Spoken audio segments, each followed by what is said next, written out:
தேவனுக்கே மகிமை உண்டாவதாக. இந்த புதிய நாளிலும் கர்த்தர் உங்களுக்கு அருளும் ஆறுதலின் மன்னா. நானே உனக்காக யுத்தம் செய்து உன் தடைகளை உடைத்து உன்னை ஜெயத்தோடே வாழ வழிநடத்தி ஆசீர்வதிப்பேன். உபாகமம் 11:25. உங்கள் முன் ஒருவரும் எதிர்த்து நிற்பது இல்லை. கிறிஸ்துவுக்கு பிரியமானவர்களே, உங்கள் வாழ்க்கையில் எவ்வித எதிர்ப்புகளும் தடைகளும் மலை போல எழுந்தாலும் தேவனுடைய வல்லமையால் எப்படி வெற்றியை நீங்கள் பெற முடியும் என்பதை தான் இன்று நாம் தியானிக்கப் போகிறோம். இஸ்ரவேலர்கள் வாக்களிக்கப்பட்ட கானான் தேசத்திற்குள் நுழையும் போது சுற்றி இருந்த பலத்த தேசங்களை கண்டு அவர்கள் பயப்படாதபடிக்கு மோசே மூலமாக கர்த்தர் கொடுத்த வாக்குத்தத்தமே இந்த அற்புத வேத வசனமாகும். அன்று கோலியாத் என்ற மாபெரும் ராட்சதன் சமஸ்த இஸ்ரவேலரையும் அச்சுறுத்திய போது ஒரு சாதாரண சிறுவனாகிய தாவீதை கொண்டு கர்த்தரே அவனை மிக எளிதாக வீழ்த்தவில்லையா?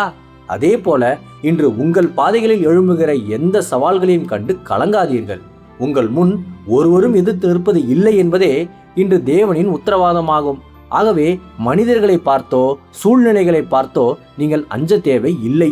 உங்களுக்காக யுத்தம் செய்கிற தேவன் உங்களோடு இருப்பதால் எந்த ஒரு தடையையும் உடைத்தெறிந்து உங்களை வெற்றியின் பாதையில் பாதுகாப்பாகவும் ஜெயத்தோடும் நித்தமும் அவர் உறுதியாக நடத்துவார். கர்த்தர் தாமே இந்த வார்த்தையின் மூலமாக இன்று உங்களை ஆறுதல் படுத்தி ஆசீர்வதிப்பாராக.